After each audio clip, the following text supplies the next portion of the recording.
करूँगी तब तक राहुल जी ने मेरा नाम कर दिया। और मैं आपकी उपस्थिति को पुनः पुनः नमन करते हुए मैं ये बताना चाहती हूँ कि आज हमारे मंचा सिंह जो हमारे अध्यक्ष महोदया हैं विद्योत्मा जी, पूर्व प्रोफेसर काशी BHU का नाम सभी ने जाना होगा, वहाँ से पधारी है। और हमारे आज के मुख्य अतिथि doctor Ram Vinay Singh ji, professor Ram Vinay Singh ji, DAV महाविद्यालय देहरादून उत्तराखंड से हमारे बीच उपस्थित हैं।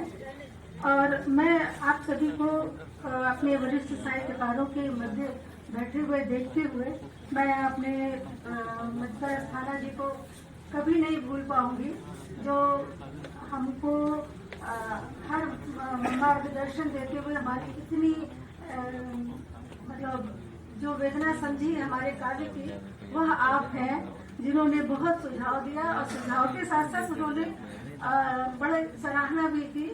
और जब वो खुश होकर कहते हैं बहुत आनंद आ रहा है पढ़ने में, तो मैंने समझ लिया मेरा लिखना सफल हो गया। एक चीज दूसरा ये था कि अभी हम अपनी जो है श्री मोहन जी जो हमारे वरिष्ठ साहित्यकार देहरादून से ही उनके साथ पधारे हैं, मैं उनकी भी बहुत बहुत आभारी हूँ, जिन्होंने देहरादून की धरती पर उद्गार संस्था के द्वारा मुझे सम्मानित भी किया। और मुझे यहाँ पर उन लोगों को, राम विनय सिंह जी को और वहाँ के वरिष्ठ साहित्यकार असीम शुक्ल जी को मेरे बीच उनकी भूमिका के माध्यम से हमको पहुँचाया और मुझे इतना सम्मान दिया जिसकी मैं आभारी हूँ। अपने प्रधान संपादक अनिता दुबे जी, आपके द्वारा जो है इस सभागार में जब भी मैं उनसे पूछती थी तो कहती थी नहीं बिल्कुल सभागार में आप बुक करा लीजिए। बड़ा आनंद आता था कि वो बिल्कुल एक हमारी छोटी बहन जैसी हमको हमेशा सहयोग करती रही हैं। और मैं उनको बहुत बहुत सदैव उनकी चर्चा अपने घर में भी करती रहती हूँ। और इसी क्रम में मैं हमारे समक्ष बैठे हुए हमारे नरेंद्र भूषण जी भाई साहब, हमारे जो है सुभाष गुरुदेव जी, श्री मंगल जी, बीबी पांडे जी, सुनील वाजपेयी जी, भूपेश जी, हमारी बहन प्रतापगढ़ काला काकड़ से आई हुई हमारी इंदु रेखा बहन जी, हमारे विवाह प्रकाश जी और सहज बुद्धि जी महाराष्ट्र से चल करके आज सुबह ही मेरे आवास पर आपका आगमन हुआ। मैं आप सभी का पुनः पुनः वंदन करती हूँ। कमलेश मौर्य मृदु जी और विष्णुकांत शास्त्री जी, आप जो है हमको मतलब पिछले कार्यक्रम श्रुति कीर्ति जो हमारी इससे पूर्व में खंडकाव्य 10 फरवरी को हुआ था, उसमें आप ऐसे जैसे लगता राम के काम में कोई हनुमान जी आके पीछे से बैठ गए हो। मुझे बिल्कुल पता ही नहीं था कि आप हमारे इस कार्यक्रम की शोभा बढ़ा रहे हैं और पूरा कवरेज उन्होंने किया। मैं उनके बहुत हृदय से धन्यवाद करती हूँ।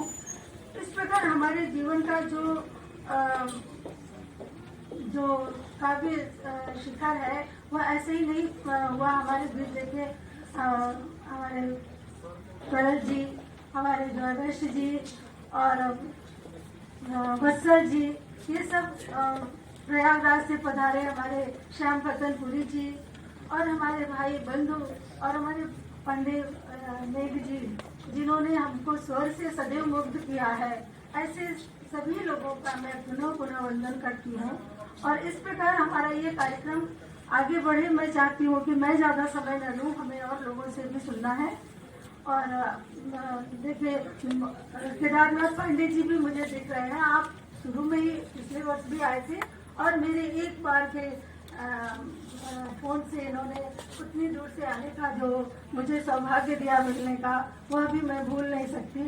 प्रतापगढ़ से ही हमारी बहन जो इंदु रेखा जी आई हुई हैं और सुल्तानपुर के निवासी हमारे पतिदेव के मित्र जी इंजीनियर एसबी सिंह जी सभा कक्ष में हर बार जितने लोकार्पण हुए किसी में ऐसा नहीं हुआ कि वो नहीं पहुंचे हों।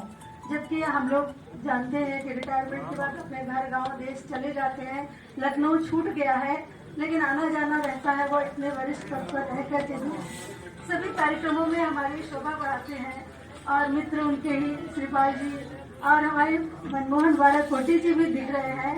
आप सभी लोगों को बहुत बहुत धन्यवाद। और और लंदन से आई हुई मेरी बड़ी बहू अभी अभी मुझे दिख रही है, इस कार्यक्रम की शोभा बढ़ा रही है, रीना त्रिपाठी, जो अभी आपका सभा कक्ष में दिख रही है। बिना मुझे सरप्राइज देने आ गई, ताकि सिंगापुर से छोटी बहू तो आपने सबने देखा होगा, बड़ी बहू भी लंदन से आने वाली थी, सिंगापुर तक पहुंची थी, और आज इस कार्यक्रम में अचानक उसका आना मेरे लिए बहुत आनंद का क्षण है।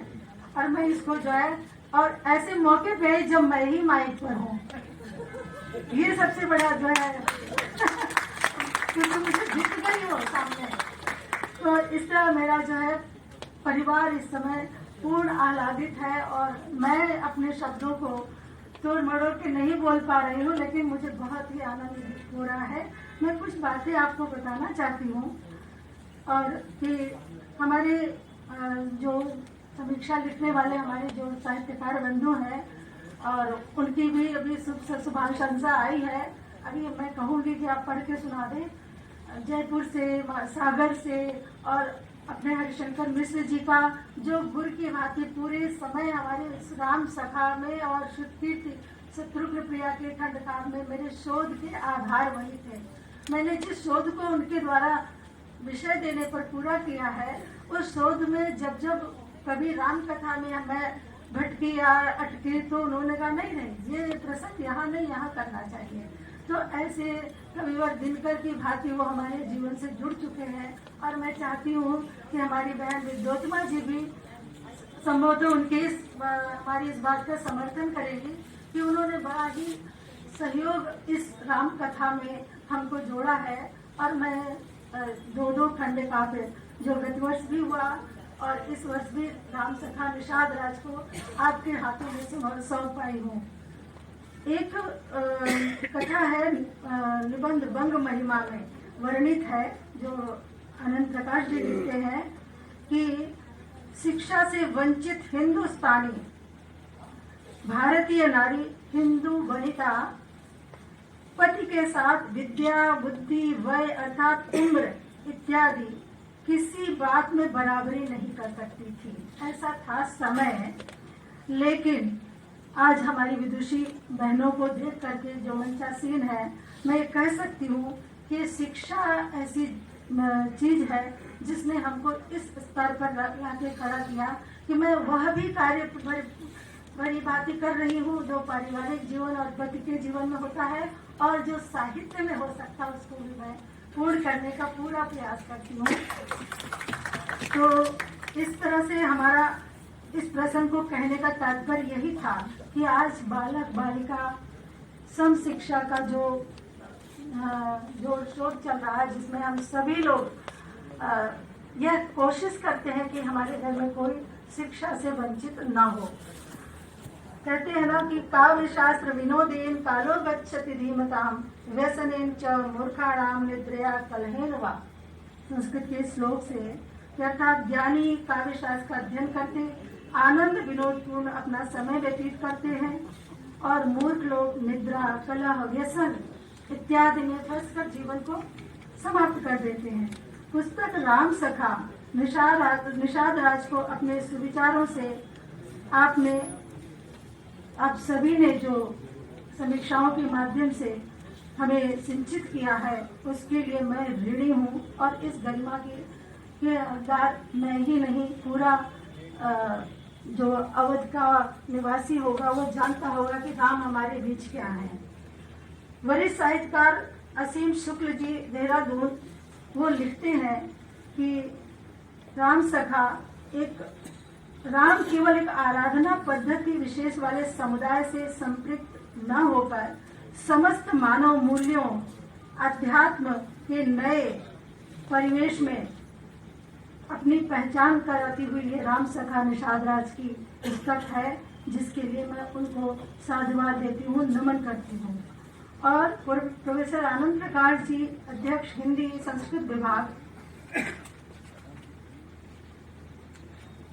विद्यालय मध्य प्रदेश, सागर विश्वविद्यालय मध्य प्रदेश, तथा महामहोपाध्याय बाबूलाल मीना संस्कृत साहित्याचार अध्यक्ष स्नातकोत्तर महाविद्यालय भरतपुर राजस्थान, तथा मंचस्थ प्रोफेसर राम विनय सिंह जी, संस्कृत विभाग डीएवी महाविद्यालय देहरादून उत्तराखंड की मैं बार बार अभिनंदन करती हूँ, जिन्होंने मुझे इस राम सभा के लिए और इस पत्र प्रदर्शन ही नहीं किया, इस समीक्षा को लिख करके मुझे इस गौरव से के अनुकूल बनाया। और मैं उन सभी, इसी बीच मुझे जो सूचना मिली थी कि श्रीमन पांडे बेचन शर्मा उर्वरित जी की धरती चुनार मिर्जापुर से बंधु अभी आपके समक्ष मुझे सम्मानित करके गए हैं।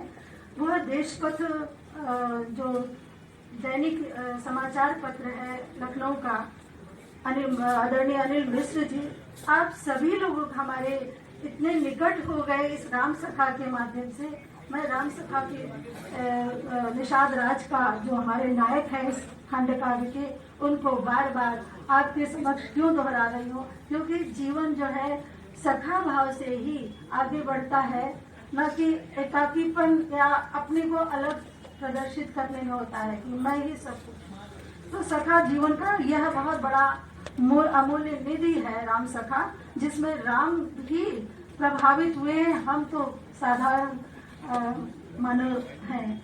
इस प्रकार मैं देखती हूँ कि वाराणसी से हरिद्वार हरिगुण से अप्लावित हमारा यह मंच भी है, और हम उसके गंगा तट के रहवासी सभी लोगों के लिए प्रबंध काम की ओर निषाद राजभूत को, जो श्रृंगी ऋषि के आश्रम से मेरी इस कथा का प्रारंभ होने का या शुरुआत है, ये हुआ है, जिसका प्रयास मैंने किया है कि गंगा तट से ही हमारी कथा, क्योंकि कहते हैं ना कि माँ सीता जब बन जाने लगी तो माँ गंगा से कह के गई, माँ गंगा मैं पुनः आऊंगी अपने देवर के साथ, अपने पति के साथ मैं लौट करके पुनः तुम्हारा दर्शन करूंगी। और संभवतः उनकी यह गंगा के धार में कहना और पूज्य माँ गंगा को समर्पित करते हुए जो जीवन की यात्रा उन्होंने वनगमन राम के साथ पूरा किया था, उसको पूर्ण करके उन्होंने पुनः श्रृंगवेरपुर में आकर और राम सखा निषाद राज उन दोनों परिस्थितियों में उनके साथ थे। तो मुख्य नायक हमारे राम सखा निषाद राज गुह जी का नाम है, और उनके जो पिता थे महाराज संगम निषादों के, वह राजा दशरथ के भी बड़े अच्छे मित्र थे। तो राम का भी बाल्यकाल लगभग जो है निषादों के और वन के जीवन में मेरे गुरु के घर में रह करके पूर्ण हुआ है, इसलिए वह दोनों बाल सखा भी थे, सहपाठी भी थे, और जीवन के जिस पथ पर वो जा रहे थे वहाँ भी गंगा और भरत के मिलाप तक उन्होंने पूरा अपने जीवन का जो निष्कर्ष निकाला कि हमें राममय होना है, और अपनी जो दुष्ट प्रवृत्तियां थी, मार काट, जंगली जानवरों के बीच रहने का, उन सब को छोड़ करके उन्होंने राममय अपना श्रृंगवेरपुर अपना परिसर बना दिया था। राम 14 वर्ष तक लौटे थे, यह कथा सभी को पता थी, लेकिन निषाद राज और भरत ने भी 14 वर्ष तक वही तपस्या की थी। मंगलमय जीवन को त्याग कर वनवासी जीवन को जीना, और साथ ही साथ उसी परिवेश में लोगों को ढालना, हिंसा को परे रख करके एक नवीन जीवन का जो शुरुआत किया था, वो 14 वर्ष के बाद ही नहीं, आजीवन चलता रहा। और इस प्रकार हमने इस नायक को आपके समक्ष खंड काव्य के रूप में रखा है। तो हम इस सभागार में बैठे हमारे सभी वरिष्ठ जन हैं, मैं सभी का पुनः अभिनंदन करते हुए राम सखा निषाद राज की कुछ पंक्तियों को आपके सामने रखती हूँ, जो मुझे अच्छी भी लगी। और 8 प्रकर्षों की एक कथा है। इस कथा के मध्य कुछ भावुक क्षण बहुत आए हैं, जब राम का वनगमन होता है, नगर निवासी जो है उनके साथ साथ अयोध्या के को छोड़ करके चल पड़े, और चले ही नहीं, उनको छोड़ के हटने को तैयार नहीं थे। अब सोचिए, भगवान श्री राम को भी एक छल करना पड़ा, उनको सोते हुए छोड़ करके। प्रातः काल ब्रह्म मुहूर्त में जब सभी लोग अर्धरात्रि के बाद निद्रा में सो गए, तब वो वहां से उठ करके और नेत्र सजल हो गए, अपने पूर्ववासियों को, अयोध्या को नमन करते हुए वन की तरफ बढ़ चले। तो ऐसी परिस्थितियों को, ऐसे भावुक क्षणों को काव्य खंड में लाने का जो मेरा प्रयास है, आप इन पंक्तियों में भी देखें थोड़ा। सोच न, निषाद राज का ही कथन है, सोच न पाऊं निमिष अकेले, तुम तज कैसे जाऊं, व्यापक रूप धरे संसारी, विमुख न पथ अपनाऊं। आपने जो संसारी रूप धारण कर लिया, अब मैं आपसे विमुख कैसे हो सकता हूँ। उसके बाद की पंक्तियां, झर झर गिरते अश्रु नयन के, कंठ सहज भर आया, मित्र भाव निष्काम जगत में, गुरुवर तुम मम छाए। राम की पंक्तियां हैं, तुम मेरी छाया हो। जब उन्होंने आंसू गिराए तो उन्होंने कहा, सखा ठौर जो हित कर होगा, करके उसको निश्चित, सुजन सहोदर तजे सभी को, गुरु जीवन है प्रार्थित। मोह नहीं है नश्वर तन का, मोह नहीं है नश्वर तन का, श्वास तजे अनुरागी, बाल सखा हट विकट लुभावन, प्रेम सुधार सुभागी। बाल सखा का वही हट था। मैं सुधारस में लीला हुआ इस शब्द को मैं भूल नहीं पाती हूँ। कैसे कोई बाल्यकाल की मित्रता को यहाँ तक लाया कि जब वनगमन के लिए वो जा रहे थे, उनके साथ उनकी अर्धांगिनी सीता भी थी, भाई लक्ष्मण भी थे, लेकिन राम सखा अपने निषाद राज को वह छोड़कर जाना और उनसे उनका विलग होना, यह बड़ा महत्वपूर्ण चरम पर हमने इस भक्ति भावना को देखा है। तो इस प्रकार है, जैसा पुस्तक में वर्णित है, 8 प्रकर्षों में गुरुराज निषाद की निर्भरता के अनेक क्षण जो ऋषि भरद्वाज के आश्रम में पहुंचने से पूर्व और श्री राम का जो है होता है, और भरत को भी साथ में दोबारा लेके जाते हैं। ये 3 बार उनका साथ होता है। एक बार तो वो स्वयं श्रृंगबेरपुर में मिलते हैं, फिर उनको वहां तक छोड़ते हैं, दोबारा फिर उनके साथ भरत जी को लेकर के आते हैं, फिर जब 14 वर्ष के बाद लौटते हैं तो तीसरा भी प्रकरण है कि वो फिर से वही श्रृंगबेरपुर में राम सखा से उनका इस प्रकार से मिलाप होता है। तो भरत के लिए जब उन्होंने साथ दिया तो उस समय देखें, सखा संग शत्रुघ्न भरत जो, देख सखा थे पुलकित, पद चिन्हों पर पग न धरे, रज कर लेते हर्षित। जब राम पूछते हुए चल रहे हैं भरत जी कि क्या ये पग चिन्ह हमारे भ्राता श्री राम का है, उस पर वो पैर नहीं रखते हैं बल्कि उस चरण धूल को अपने माथे से लगाते हैं। उस क्षण का वर्णन है। भरद्वाज ऋषिवर के आश्रम पहुँचे दशरथ नंदन, प्रिय भरत को देख मुनीश्वर, करते चिंतन मंथन। अब चिंतन मंथन किस बात का? प्रश्न किया मुनि ने विस्मय से, क्यों हो बलकलधारी? राम तो बन गए, बलकलधारी बन गए, तुम क्यों बलकलधारी हो? ऋषि भारद्वाज ने पूछा। फिर उनका चरण युगल को पकड़ भरत ने, रख कर ग्लान कुठारी, राम प्रजा के राज दुलारे, कानन वासन स्वामी। बना कारण, भरत ने अपनी ग्लानि व्यक्त किया, बना कारण विघ्न कुटिल में, जाने अंतर्यामी, राम प्रजा के राज दुलारे, कानन वासन स्वामी। उनका कानन वास नहीं होना चाहिए था, ऐसा भारत ने अपना विरखते हुए वर्णन किया। दशरथ नंदन रामानुज तुम मत विवेक से ज्ञानी, भरत सुनो मन ग्लानि दूर कर, सुख कर गुण मुनि की वाणी। मुनि ने समझाया कि ग्लानि मत करो, क्योंकि राम भक्ति रस सिद्ध प्राप्त जो, सदा रहे संतोषी। जो राम की भक्ति प्राप्त कर लिया वो सदा संतोषी रहेगा, जैसे कि निर्मल चंदा शुभकारी, नहीं कलंकी दोषी। कल चंद्रमा पर कलंक, ऐसे ही लोगों ने अपने वाणी को दूषित किया है, कोई कलंक नहीं है, ऐसे तुम हो। ऐसा भरद्वाज ने उन्हें। फिर एक तीर्थराज का एक पंक्तियां देखें कि राज त्रय नद के संगम सुखद सरित नहवाए, गुहराज प्रदर्शित पथ पर चित्रकूट तक आए। ऐसा मैंने बीच बीच से लिया है ये प्रसंग। फिर कुछ जो है बातें इस तरह की भी है कि हम सभी जानते हैं कि मेरा शिक्षण काल जो है संस्कृत में था। बहुत कठिन शब्दों को मैं हमेशा उठा लेती हूँ, सरलता में नहीं जाती हूँ। यह कुछ हमारी विडंबना है, लेकिन मैं इस बात की सदैव अपने गुरुजनों की, अपने पथ प्रदर्शकों की ऋणी रहूंगी।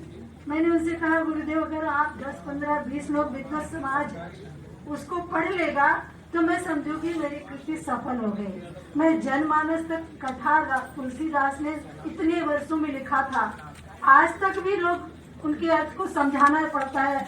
जब हमारे संत महात्मा बैठते हैं तो राम ने क्या कहा, उस कथा को तो आज तक हम नहीं समझ पाए, जबकि अवधी भाषा में था। अवध के रहने वाले ही नहीं समझ पाए, मैं तो बहुत दूर की बात है। तो इन कथाओं में जो वर्णित है, जो परिष्कृत भाषा है, उन भाषाओं से मैं इतर नहीं जा सकती। मैंने इस बात को सदैव सभी लोगों के बीच कहा है। और मैं अपनी वाणी को विराम देने से पहले मैं यह कहना चाहती हूँ कि अब मैं इस भाव क्षेत्र में प्रवेश करके हिंदी में जो अपनी कविताओं का आप लोगों के समक्ष खंड काव्य या गीत के माध्यम से रखती हूँ। अब दायित्व तो आपका है कि आप इसे समझें और समझ करके उसको आगे बढ़ाएं। मेरा तो आप सभी लोगों को पुनः पुनः अभिनंदन करते हुए मैं इस 2 छंदों से अपनी वाणी को विराम दूंगी कि कांतिमान जो प्राची दिश से आभा धरा गगन तक, पुष्प भ्रमर खिलते सरसिज से मुस्काते कुंजन तक, सत्य ज्ञान कस्तूरी मृग है समझ सके ही भावक, सत्य ज्ञान कस्तूरी मृग है समझ सके ही भावुक, सहज सरल समरस रिश्तों में जीते हैं गुण ग्राहक, सांझ सलोनी चौपालों पर सुजन सभा की बातें। क्योंकि हमारे समय में जब चौपाल बैठते थे तो राम नाम की ही बातें हुआ करती थी। आज तो राजनीति से प्रेरित बातें होती हैं, लेकिन पहले नहीं हुआ करती थी। हम अपने दादा दादी बाबा और पूर्वजों के संस्कारों को पुनः लाए कि कम से कम राम राज्य की कल्पना नहीं कर सकते कि आएगा, तो उनकी बातों से हम परहेज ना करें। सांझ सलोनी चौपालों पर सुजन सभा की बातें, ज्ञान कोश बन निखरे बतरस, हंसती है दिन रात। इसी में आनंद है। जाति धर्म की कूटनीति की मिटा सके जो दुविधा, उतने क्षण में हम ये सब चीजें भूल जाते हैं। जाति धर्म की कूटनीति की मिटा सके जो दुविधा, सुख दुख बाटे सहज परम परस्पर, जीवन हो जो समिधा। राम राज्य की विभव कल्पना, राम राज्य की विभव कल्पना, सत्यशील मन वही तर, राम सखा का प्रेम सुहावन, राम सखा का मेल सुहावन, बचन न टूटे प्रतिपल।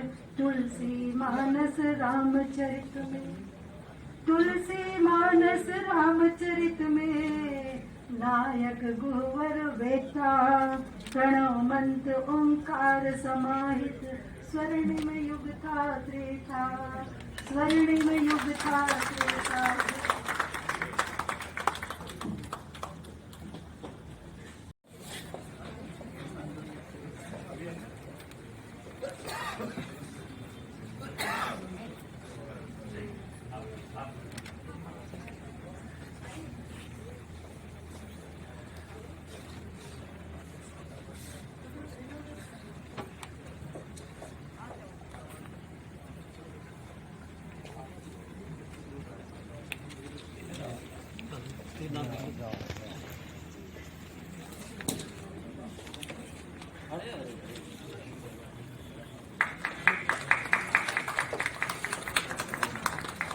तो रेखा जी से आग्रह है कि वो मंच पर आए और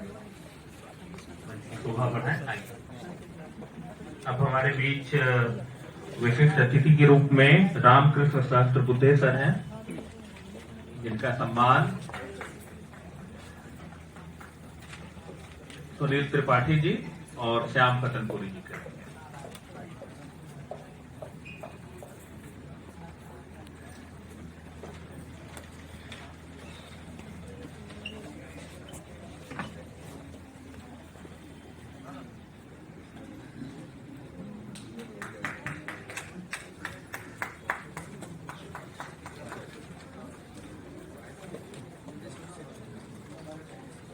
हमारे बीच शिवमंगल सिंह मंगल जी हैं, हम उन्हें सम्मानित करेंगे। उनको राहुल सिवाय और सुनील त्रिपाठी जी सम्मानित करेंगे।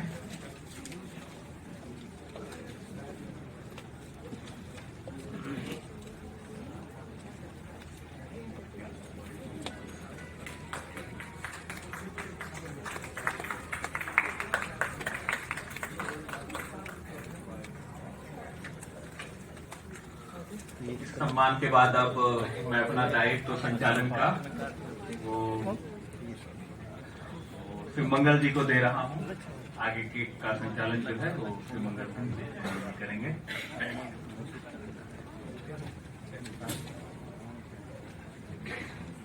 धन्यवाद राहुल जी।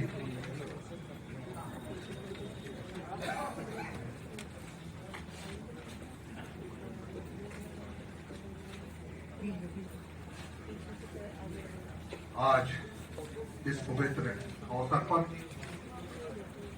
सभा कक्ष में उपस्थित मंचस्थ विद्वज्जन, सभी साहित्यकार बंधु बांधवियों को नमन करता हूं।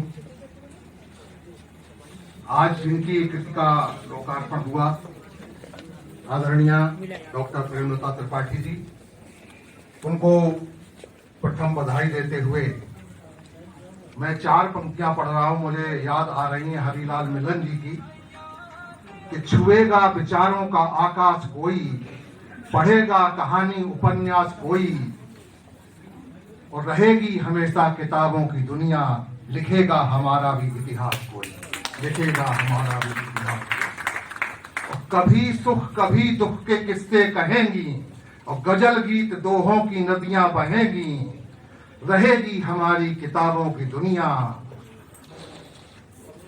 रहेगी हमारी किताबों की दुनिया। मेरे बाद मेरी किताबें रहेंगी, मेरे बाद मेरी किताबें रहेंगी। बहुत बहुत शुभकामनाएं आदरणीय प्रेमलता त्रिपाठी जी के लिए। और इसी क्रम को आगे बढ़ाते हुए मैं आदरणीय श्री उमा शंकर शुक्ल सिद्धकंठ जी को सादर आहूत करता हूं कि वो आए और प्रेमलता त्रिपाठी जी और आदरणीय इंजीनियर अमरनाथ त्रिपाठी जी आपका सम्मान करेंगे। आदरणीय सिद्धकंठ जी।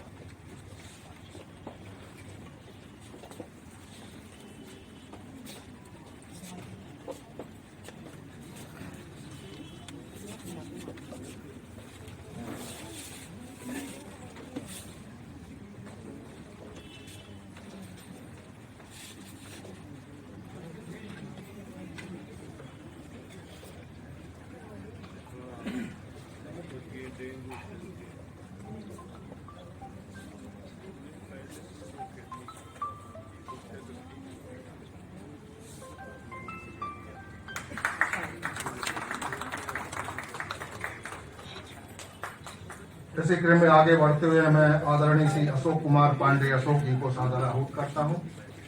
और आपके सम्मान के लिए मैं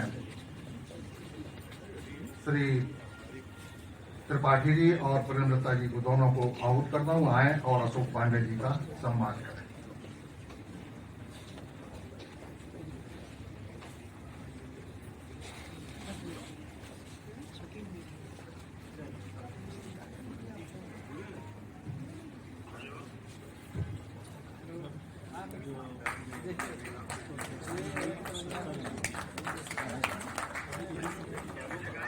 आदरणीय प्रोफेसर विश्वम्बर शुक्ल जी जो वरिष्ठ साहित्यकार हैं, अध्यक्ष मुक्तक लोग, मैं सादर आहूत करता हूं। आए और आदरणीय श्री अमरनाथ त्रिपाठी जी और प्रेमलता जी आपका सम्मान करें।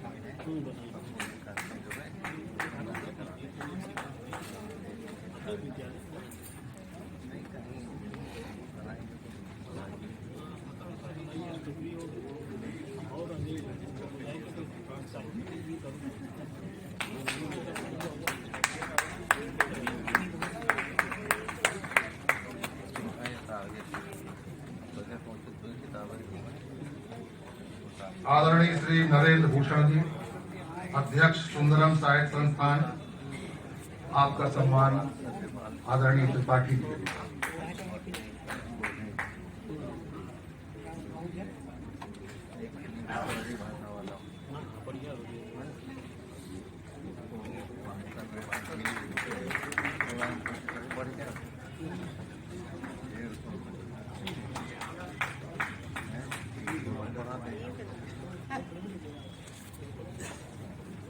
डॉक्टर ओंकारनाथ द्विवेदी जी, जो साहित्यकार और संपादक हैं, नहीं है।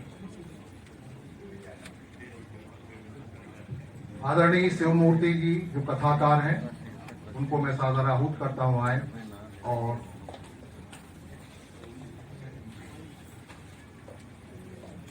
श्री कमलेश मौर्य मृदु जी, वरिष्ठ साहित्यकार, साहित्य भूषण, आपको सादर आहूत करता हूं आए। और प्रेमलता जी और आदरणीय अमरनाथ त्रिपाठी जी, आपका सम्मान करें।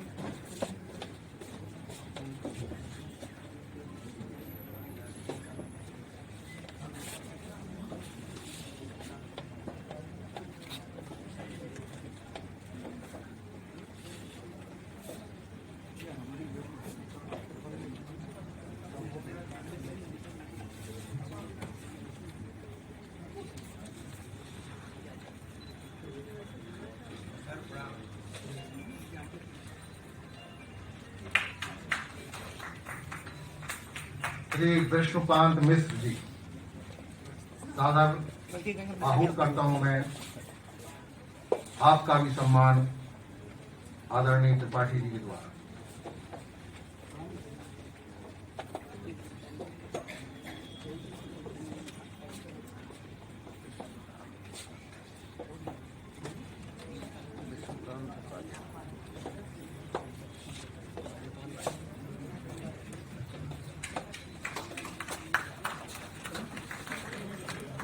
आदरणीय श्री हरिश्चंद्र निशांत जी, वरिष्ठ साहित्यकार, हमारे बीच में हैं, उन्हें सादर आहूत कर नहीं आए हुए हैं। श्री सुनील त्रिपाठी जी, श्री सुनील त्रिपाठी जी का सम्मान आदरणीय श्री अमरनाथ त्रिपाठी जी द्वारा और प्रेमलता जी द्वारा।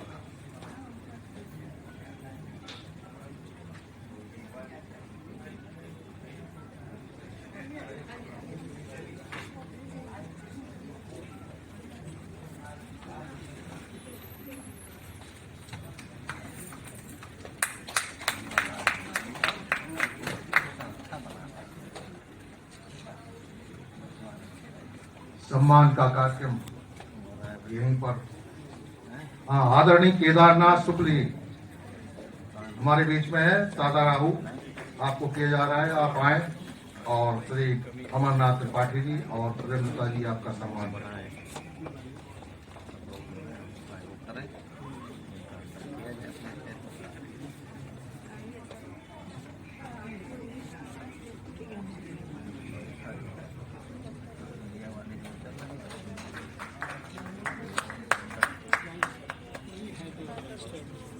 अब कुछ वरिष्ठ साहित्यकारों के आशीर्वचन। आज की पुस्तक सखा राम प्रकाश निषाद आज के संदर्भ में मैं सर्वप्रथम प्रोफेसर विश्वम्भर शुक्ल जी को सादर आहूत करता हूं आए और इस कृत्य के संदर्भ में अपने विचार रखने की कृपा करें। प्रोफेसर विश्वम्भर शुक्ल जी, आप वरिष्ठ साहित्यकार हैं, युग धारा के संरक्षक हैं और मुक्तक लोक के अध्यक्ष हैं। वरिष्ठ साहित्यकार आदरणीय प्रोफेसर विश्वम्भर शुक्ल जी।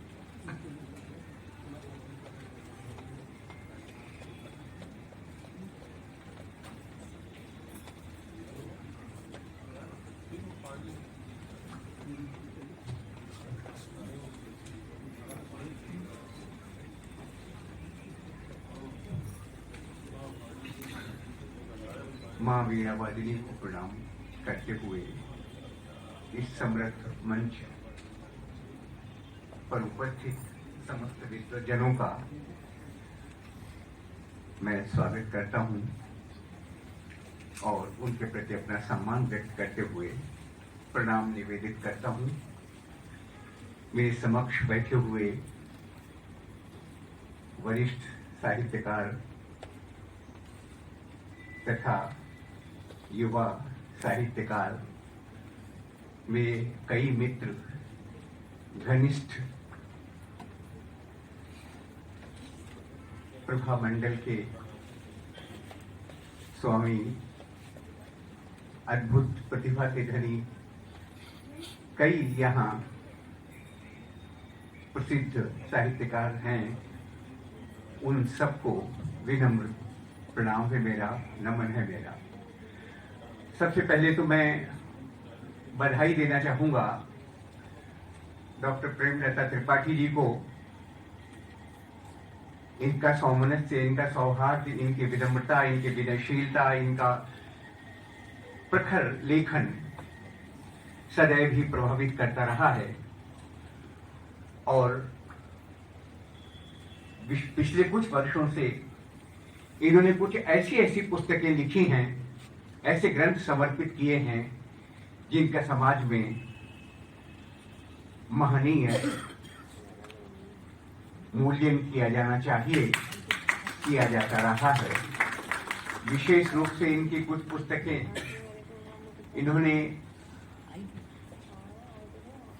ऐसे ऐसे विषय पर लेखनी उठाई है जिस पर पहले लेखनी नहीं उठी, जिस पर पहले काम नहीं हुआ।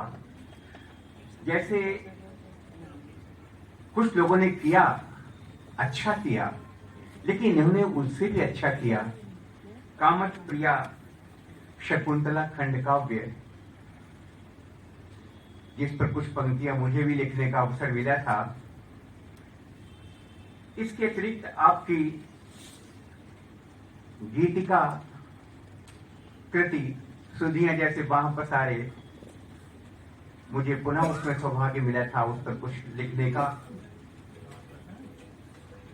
फिर इनकी और कृतियां जैसे महुआ महके भोर, प्रश्न अनोखे विशेष हैं, ये तो मैं ये समझता हूं कृतियां थी ही, लेकिन इसलिए पिछले 2 आयोजनों में मैं देख रहा हूं इन्होंने ऐसे ऐसे विषय को छुआ है जो सचमुच बहुत ही महत्वपूर्ण शोध परक कृति के रूप में इनके लेखन को समझा जा सकता है।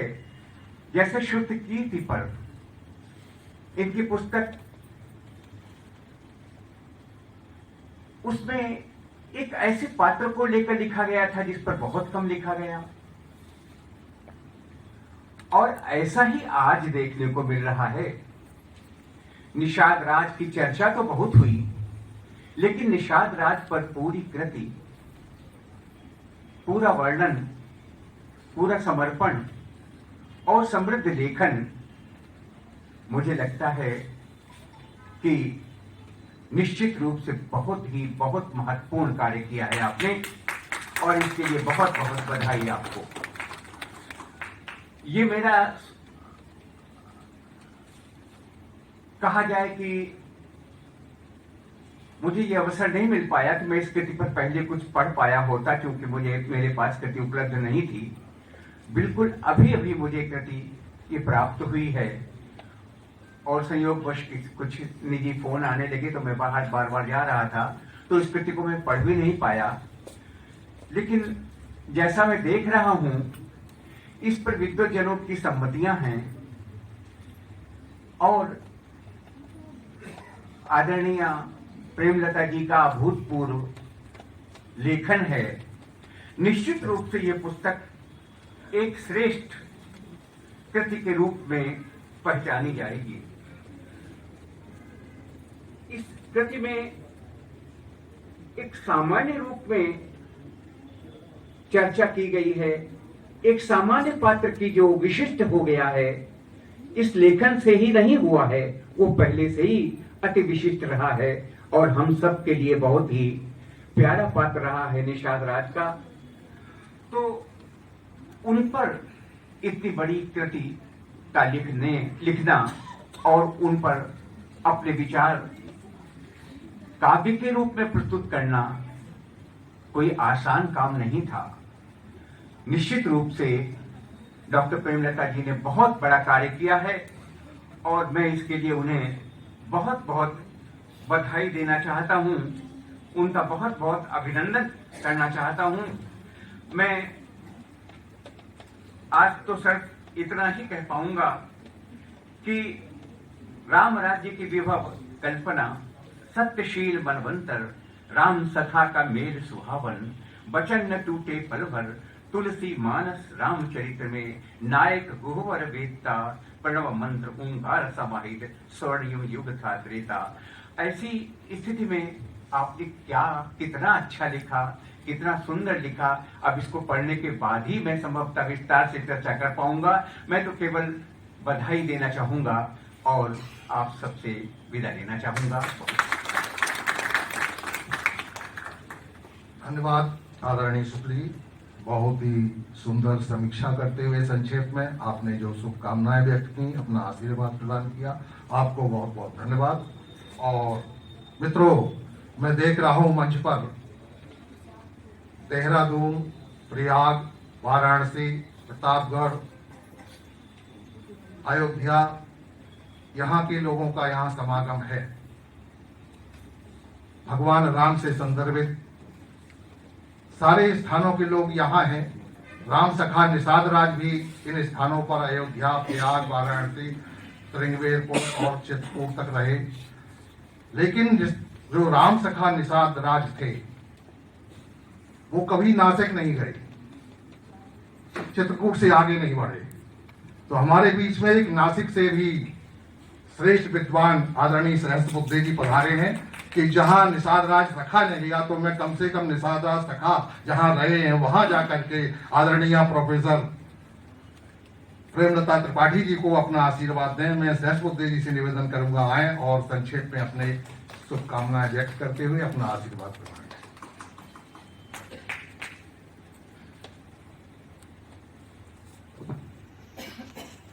सबसे पहले माँ वीणा वादिनी को नमन करता हूँ। समृद्ध मंच और निराला सभागार में अपने निराला सृजन के लिए मशहूर सभी सृजनकार रचनाकार मित्रों को और रचना के प्रति अनुराग रखने वाले मित्रों को मैं अभिनंदन करता हूँ, वंदन करता हूँ। चार पंक्तियां स्वर तुम्ही हो और व्यंजन वर्णमाला हो तुम्ही, शब्द हो तुम, अर्थ भी हो, वाक्यशाला हो तुम्ही, और चार पथ की दूरियों पर वेदशाला अनगिनत, इस धरा पर हर मनुष्य की पाठशाला हो तुम्ही। समृद्ध मंच को ये चार पंक्तियां समर्पित करते हुए मैं केवल ये कहना चाहूंगा, मैं नासिक से नहीं हूँ, क्षमा करेंगे, नागपुर से हूँ। हालांकि नासिक में 2.5-3 वर्ष में रहा हूँ। गोरखपुर से पढ़ा लिखा, बनारस की धरती में बचपन बीता, लेकिन उत्तर प्रदेश उतना ही प्यारा है जितना मुझे अपनी मातृभूमि प्यारी है महाराष्ट्र के रूप में, क्योंकि गोंदिया से मैं जन्म हुआ है। और सच पूछे तो जो आज की कृति है वो सरियों से लेकर के रामेश्वरम तक की यात्रा करती है। अलग अलग पड़ावों से खंडकाव्य की एक विशेषता होती है कि वो किसी काल विशेष के लिए या किसी व्यक्ति विशेष के लिए समर्पित होती है उसकी पंक्तियां। तो निश्चित रूप से रामायण और महाभारत 2 ऐसे हमारे ग्रंथ हैं जिनके ऐसे पात्रों पर चर्चा होनी चाहिए जिनकी चर्चा रचनाकारों के द्वारा भी अभी तक कम हुई है। नहीं हुई ऐसा तो मैं नहीं कहूंगा। मैं पंक्तियां उलट रहा था और जो कुछ भी मैंने पढ़ा, जो कुछ भी समझा, मेरा मानना है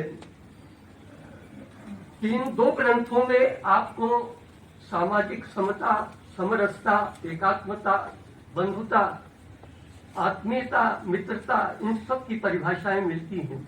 और सिर्फ परिभाषाएं नहीं मिलती, उन पात्रों से हम रूबरू होते हैं, उनसे परिचित होते हैं, उनसे सीखने का प्रयास करें तो हम एक सच्चे मनुष्य के रूप में अपने को स्थापित कर सकते हैं।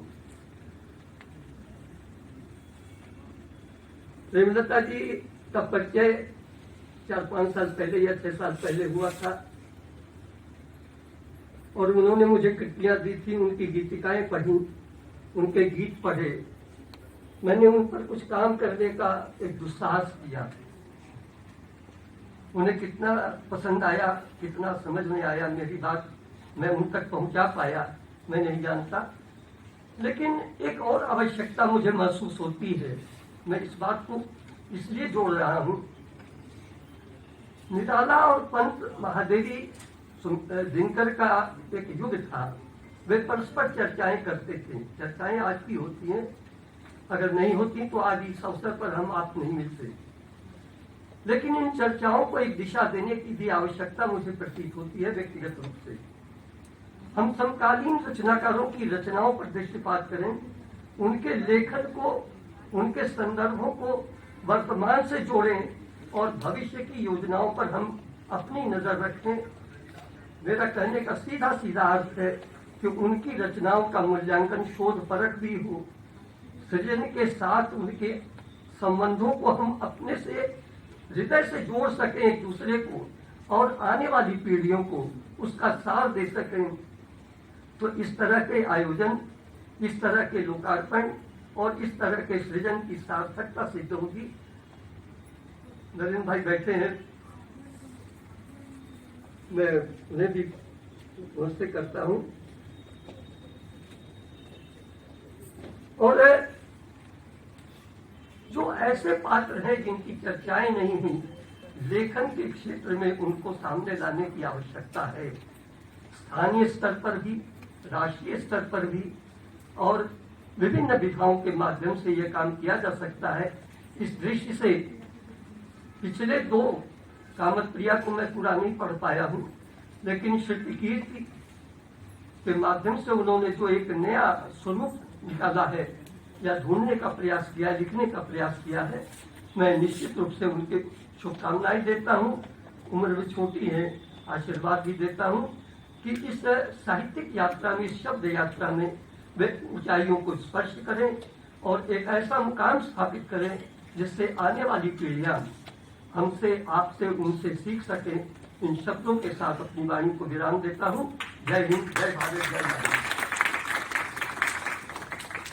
धन्यवाद आदरणीय सहस्त्रबुद्धे जी। और इसी क्रम में मैं आशीर्वचन के लिए आदरणीय श्री डॉक्टर उमाशंकर शुक्ल सिद्धिकंठ जी को सादर आहूत करता हूँ, जो आए और अपना आशीर्वाद आदरणीय डॉक्टर प्रेमलता त्रिपाठी जी को प्रदान करें।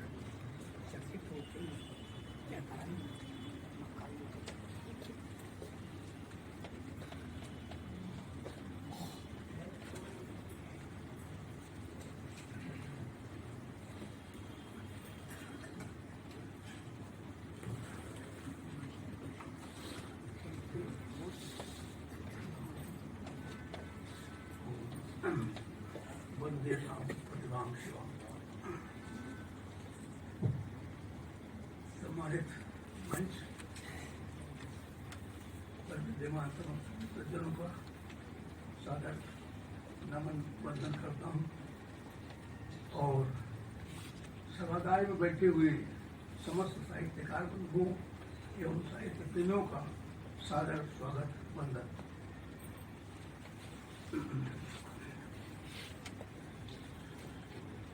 वास्तव में अभी हमारे पूर्व वक्ताओं ने जो बातें कही, लगभग वही मुझे भी दोहरानी ही पड़ेगी, लेकिन कुछ 1-2 बातें नई कहनी है।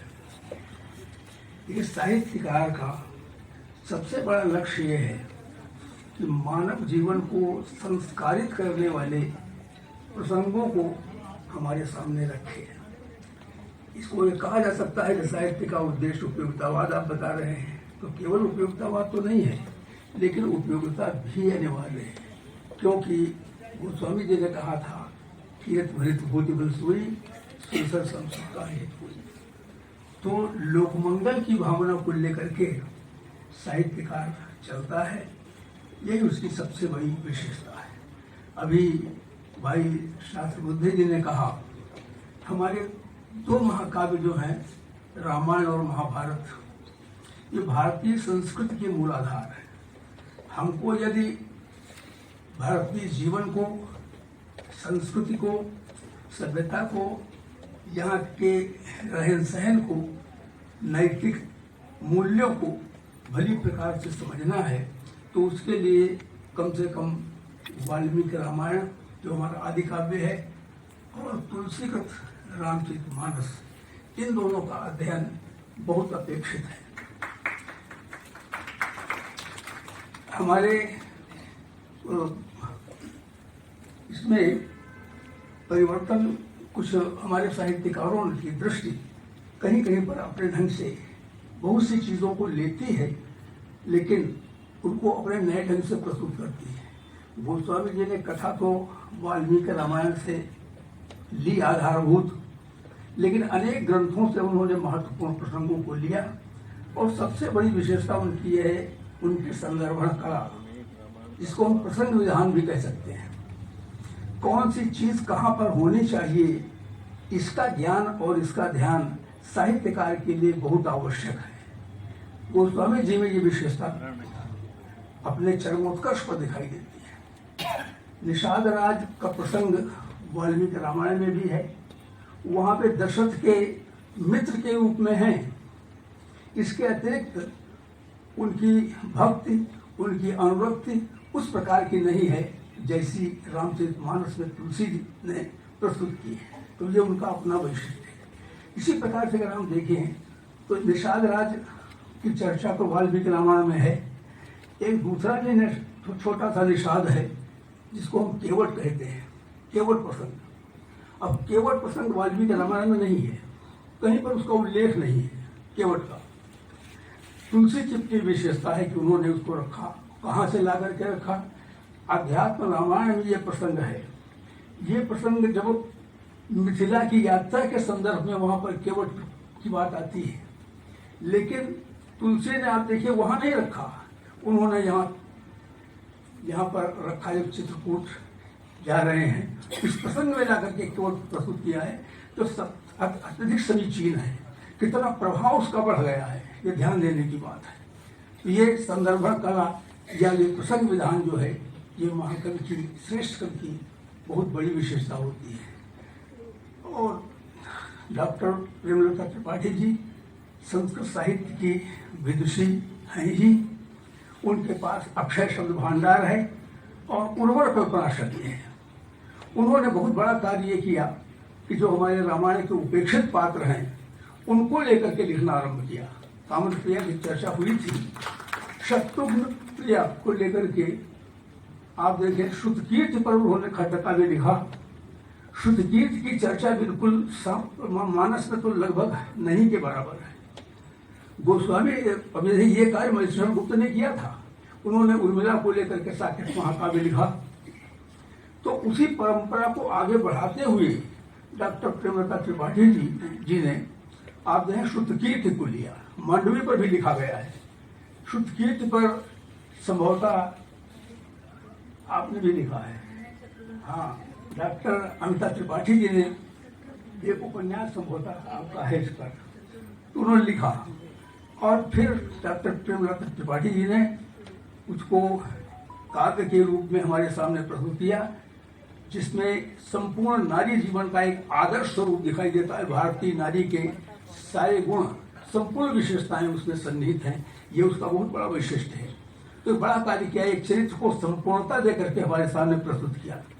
दूसरा कार्य उन्होंने राम सखा निषाद राज को लेकर के किया। आप देखें, निषाद राज की चर्चा पर भी आपने बताई, मानस में 3 स्थलों पर है। पहले श्रृंगवेरपुर में, फिर चित्रकूट जाते हुए, और फिर बाद में अंत में आप देखें राम राज्य के संदर्भ में।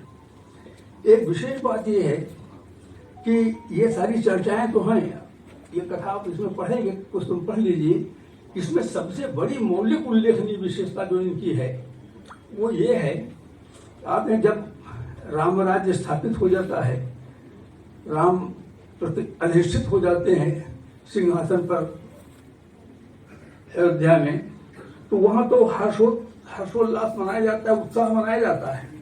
राम सखा अपने श्रृंगवेरपुर में भी उसी प्रकार से उत्सव उल्लास मनाता है। आप देखें, ये इनका बिल्कुल मौलिक प्रयोग है, मौलिक उद्भावना है।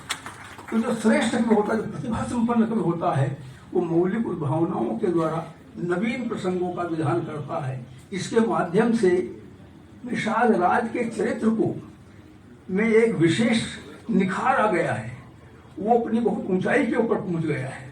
तो आप देखें, एक सामान्य पात्र को लेकर के अपने विशद शास्त्र ज्ञान, लोक व्यवहार के ज्ञान के आधार पर कवयित्री ने अपनी उर्वर कल्पना शक्ति के माध्यम से ऐसे ढंग से उसको प्रस्तुत किया है कि साधारण कंकाल जो है वो रक्तमान से संयुक्त होकर के, नवीन चेतना से संयुक्त होकर के एक आदर्श पात्र के रूप में हमारे सामने आता है।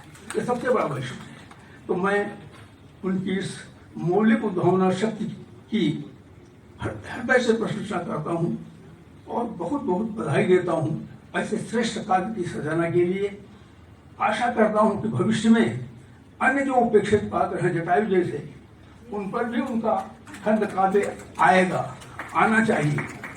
बहुत महत्वपूर्ण पात्र हैं और बड़े खोज के साथ में वो लिखती हैं, ये मुझे बहुत अच्छा लगा।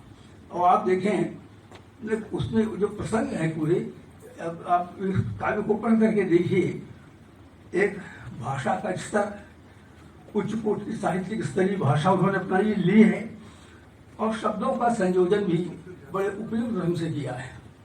तो ऐसी मनोहारी कृति के लिए, ऐसी मौलिक सृष्टि के लिए मैं उन्हें बार बार हृदय से बधाई देता हूँ और बहुत बहुत शुभकामनाएं अर्पित करता हूँ। इन्हीं शब्दों के साथ आप सबका सादर नमन वंदन।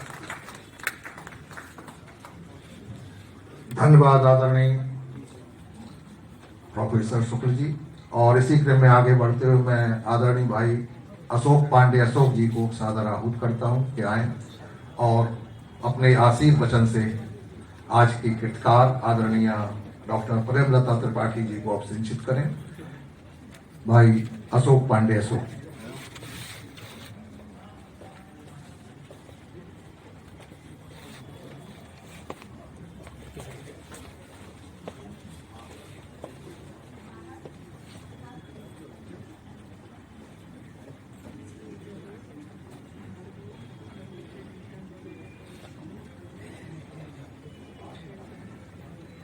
आज के सभी मंच पर उपस्थित उच्च कोटि के श्रेष्ठ समीक्षक और साहित्यकारों को नमन करता हूँ और सम्मुख बैठे हमारे वरीय साहित्यकार, साहित्य प्रेमी सभी को मैं नमस्कार करता हूँ, वंदन करता हूँ। और आज की मूल प्रेमलता त्रिपाठी जी, जिनकी आज इस पुस्तक का लोकार्पण हुआ है, श्रेष्ठ पुस्तक का, मैं उनको बहुत बहुत बधाई देता हूँ। और ये कृति प्रकाशित होने के पूर्व ही मैंने देखी थी।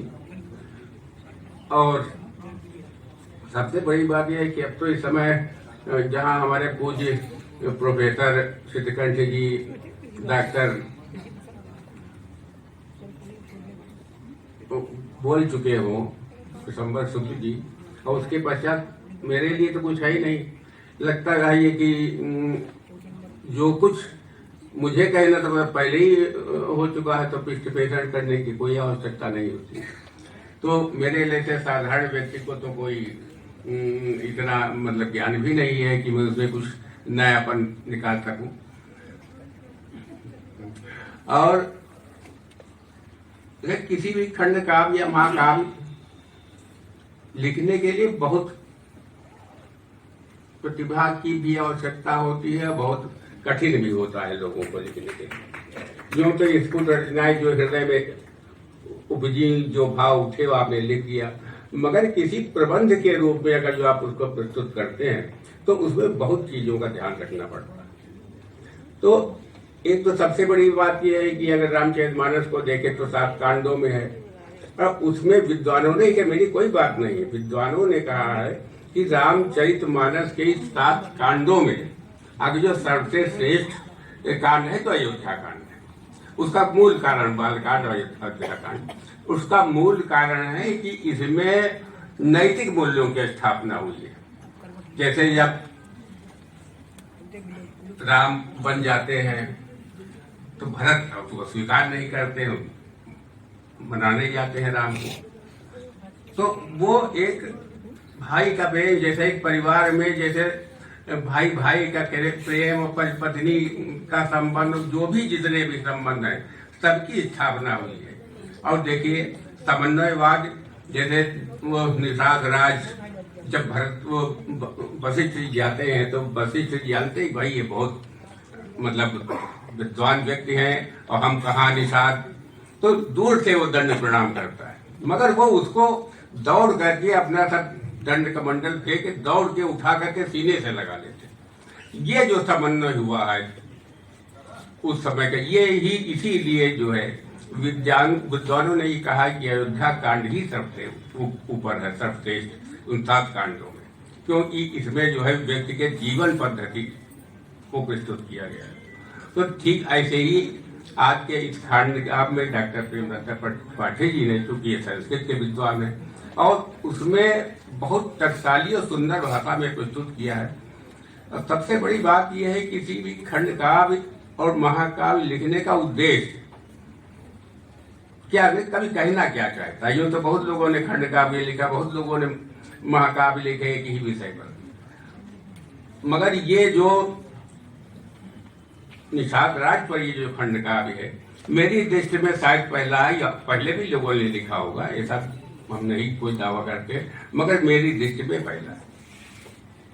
और उसमें जो निषाद का चरित्र है वो बहुत ही उच्च कोटि का, बहुत मतलब निखरा हुआ है। अब उसमें अगर जो देखे तो जो रोचकता है, जिसको कहते हैं कौतूहल, जब तक कोई खंड काव्य महाकाव्य पढ़ता है जब, तो उसमें उत्तरोत्तर उत्कर्ष प्राप्त होता है, एक कौतूहल जागृत होता है। जब तक वो समाप्त नहीं कर लेता तब तक उसको चैन नहीं मिलती। ये सबसे बड़ी विशेषता होती, वो इसमें विद्वान है, सभी लोगों ने कहा, सब विद्वानों ने अपने भाव व्यक्त किए। और उसके बाद दूसरी चीज ये है कि व्यक्ति को क्या संदेश देना चाहता है, यानी कवि या कवित्री जो लिख रही हो समाज को संदेश क्या देना चाहती है। तो ये सबसे बड़ी विशेषता होती है।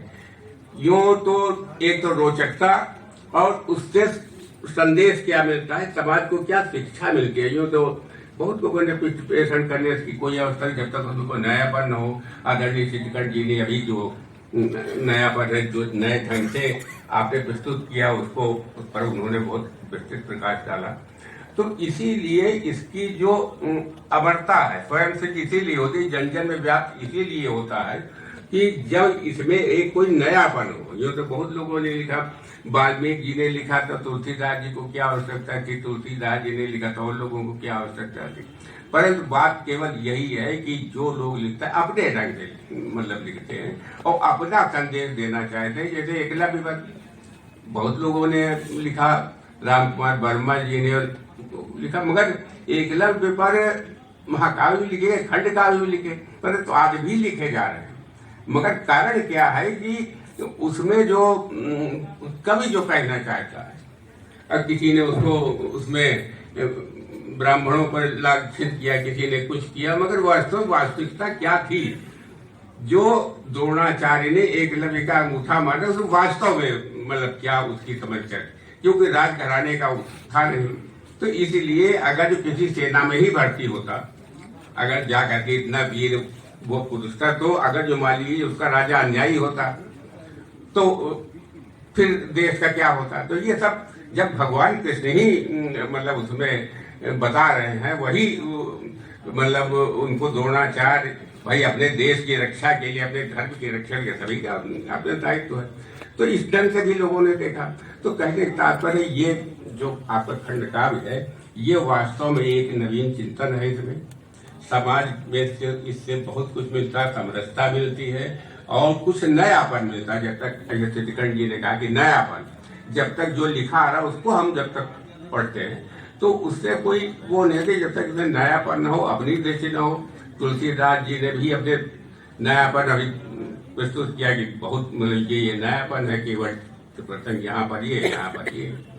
तो ऐसे ही इस काव्य में भी है। इसलिए मैं आपको बहुत बहुत बधाई देता हूँ और आशा करता हूँ कि आपकी लेखनी से ऐसे ही सुंदर खंड काव्य और फिर महाकाव्यों की रचना होती रहे और इससे समाज लाभान्वित होती रहे।